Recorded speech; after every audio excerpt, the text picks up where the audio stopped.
In the last lesson, we created our project, understood the folder structure, and got the web server responding to its first route. Now we're going to go much deeper. This entire lesson is about routing, and by the end of it, you will understand how to handle path parameters, query parameters, HTTP method filtering, wildcards, fallback routes, and how to group related routes into clean modules. All of this using real code we will write inside our app analytics project. Great, let's get into it. Before we write any new code, let me make sure the mental model is solid, okay? So a route in Serverpod's web server is a dat class that is responsible for handling a specific HTTP request. When a request comes in to your web server, Serverpod looks through the list of registered routes in the order they were added and finds the first one whose path pattern matches the incoming URL. It then calls the handle call method on that route and sends whatever it returns back to the browser or the client that made the request. Make sense? Because that's it. A route is just if the URL looks like this, run this dot code and return this response. Now let's build some real ones. In the previous lesson, our first route responded to every HTTP request that hit, which is API/analytics. So get, post, delete, anything. In a real API, you typically want to be specific. A GET request to that route should return a list of apps. A POST request should create a new app, in our use case. And for a delete, you don't really want to have a delete request hitting your data reading logic. It's a very destructive action, right?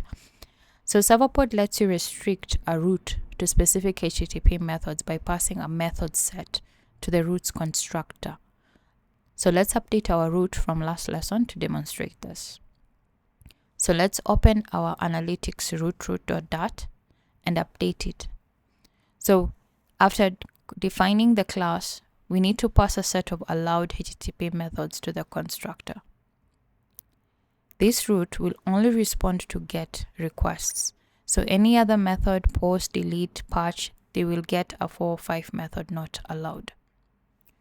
Great. And then the method class now that we have, method.get, it comes from the Relic framework and gives you type-safe constants for every standard HTTP method. So we have method.get, method.post, method.put, method.patch, method.delete, and more. So if you omit the methods parameter entirely, like we did in the previous lesson, the route accepts all methods. Now let's build something more interesting. In our analytics dashboard for our project use case, we're going to track multiple apps. So we will need a route like API/API/apps/an ID, like 1, to get the details of an app with ID 1, and 2 for an app with ID 2, and so on and so forth. So the number at the end is a path parameter. It is part of the URL itself, but it changes with every request. So we'll create a new file called app_detailroute.dat.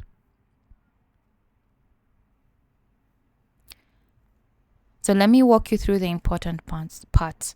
So for the int path param that expects an ID symbol, this is a typed accessor.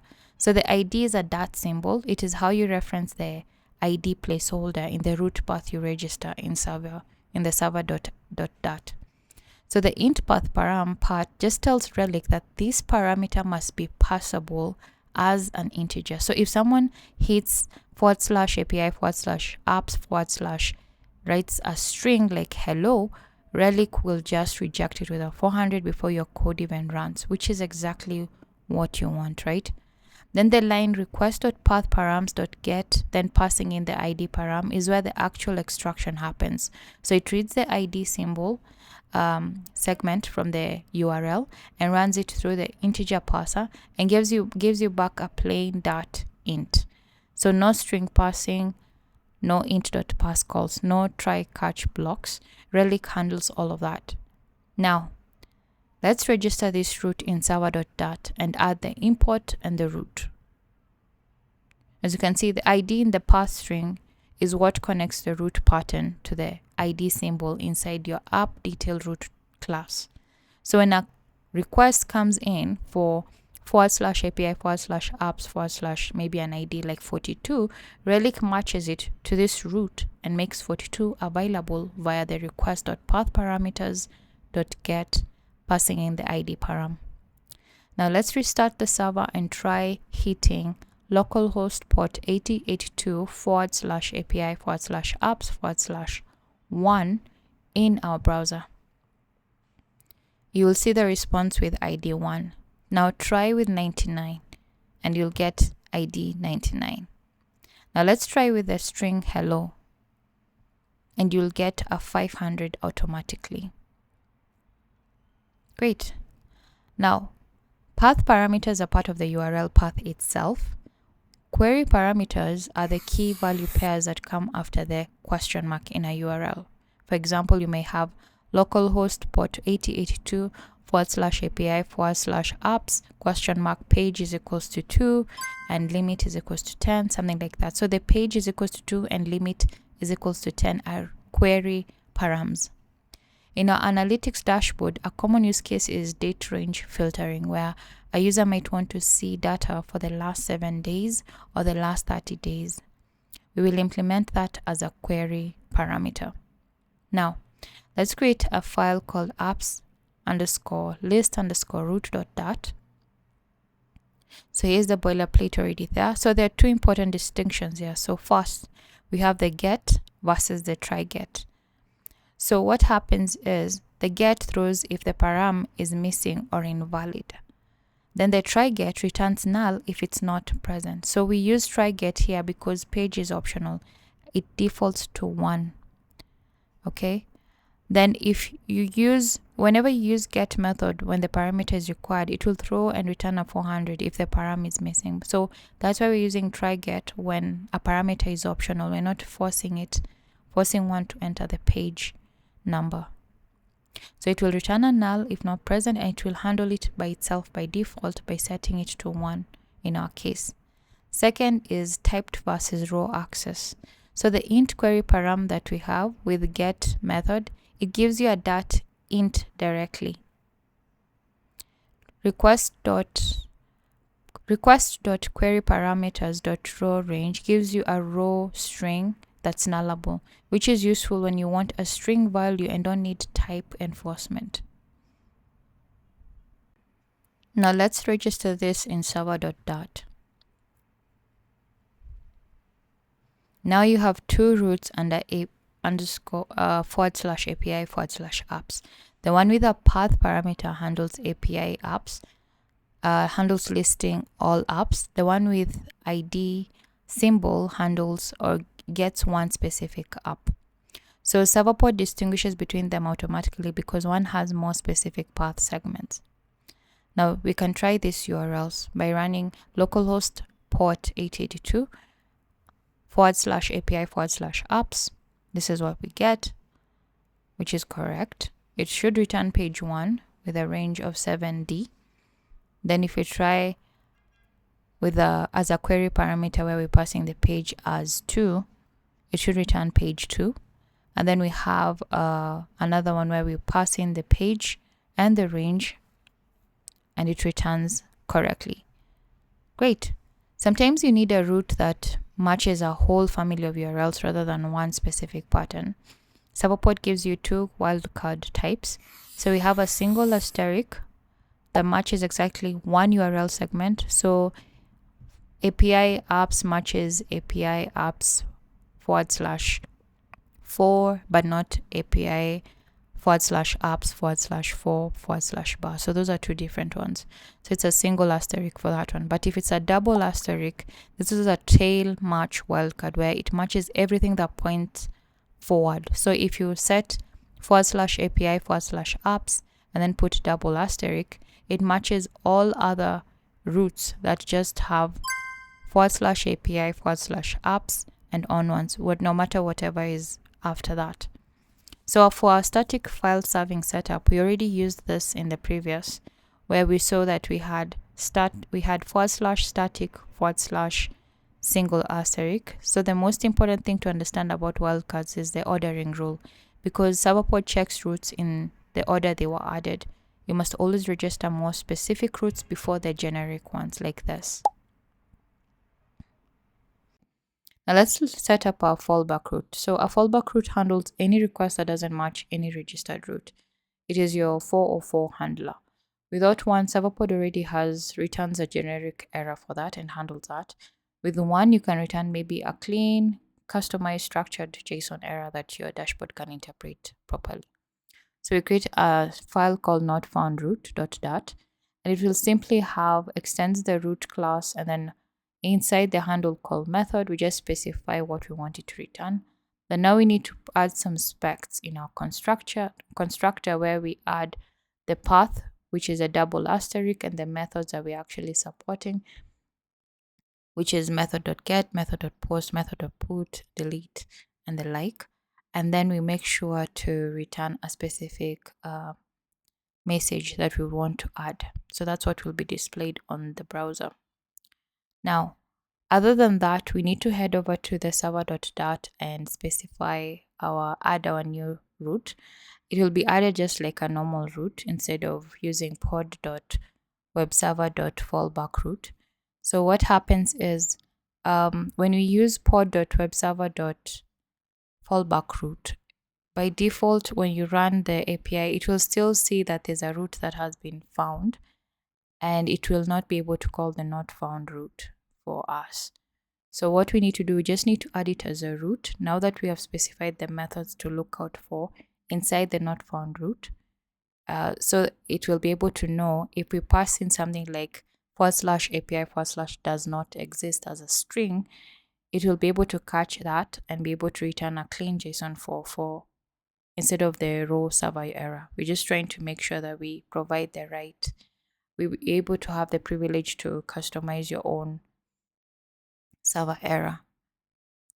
Great. And note that the reason why Serverpod is able to handle this as well by itself, even if you decide not to add a fallback, is that the state root directory is registered with an internal path of /double asterisk. So it catches every request, no matter what it is. And since a root, if a root is reached, the fallback will never be called. So we need to set it as a root as well and be able to reroute. Instead of it going to the static root, it heads over to our fallback root class and be able to pass in the respective message that we want it to pass. Great. So if we decide to run this by ourselves, maybe we decide to run localhost port 8082 /API/ just put anything gibberish, we should be able to have the message from our not found route. Great. As our analytics API grows, we will end up with many routes. Having all of them registered individually in server.dat can get messy sometimes and very quickly. Serverpod gives you a cleaner pattern called the root modules. So a root module is a root subclass that overrides inject in method instead of handle call method. But it also has a handle call method, but what we're going to work on is the inject in method. That's the one that's going to help us group our routes. So inside it, we register multiple handler functions and the relative paths. So this lets us group related endpoints together and register the endpoint group under one prefix in our server.dat. So let's refactor our apps routes we'll add a new file called apps module, and so that we don't interfere with our other dat files. This is another way of actually doing it, so no need of modifying whatever is working. So we'll have a class called apps module that extends the root classes again. And now we're going to call in the inject in. We're going to call in the inject. In our inject in method, we require the Relic router. And then in our router, we specify if it's a get, we define the path, and then we're able to call a specific function. So instead of having the various dat classes, we now have functions. And if it's a get that requires a specific path parameter, we'd call the get function. If it's a post and it has this specific path we call the create function. So that's what it's doing. So we've already defined it in the Relic router. Now we proceed to add various lists. I'm not going to go through the functions again. It's just a duplicate of whatever we have in our different Dart classes that we've been going through. Now we head over to our server.dat. All the old uproot registrations that we made, we can comment them, and then we just add our group root, which is the apps module. And then we define our path as /API/apps. So the single registration creates 3 endpoints. So we have the one that lists the apps, the one that gets an app based on an ID, and the one that creates an app. So in our server.dat, it will look something like that. Great. So we touched on the body reading in the create. In the create handle, I showed you how to read the request body, which is simply let me show you the create function, where we just read the request body as a string, then we decode it as a JSON. So that's mainly what we mostly do, or all you need to do for JSON API payload. Yeah, and that's simple as that. So if we recap, what we covered here is that we learned how to restrict routes to specific HTTP methods using the methods parameter. We added path parameters using int path param and the param name syntax in the root path. Relic handles the type passing and validation for us automatically. We added query parameters using int query param and the choice between get method for required params and try get for optional ones. Then we learned about wildcards, single and double, and the importance of registering more specific routes before more general ones. We set up a fallback route to handle unmatched URLs with a clean JSON customizable error. And we refactored our routes into a clean module using the injecting method, which groups related endpoints under one prefix and one file. And you can do more than that. You can decide to separate your method functions into so that they don't end up being a god class. Great. So in the next one, we are going to cover middleware, where we'll learn how to add cross-cutting concerns like logging, API key validations that apply across many routes without duplicating the code in each one. That's the role of a middleware.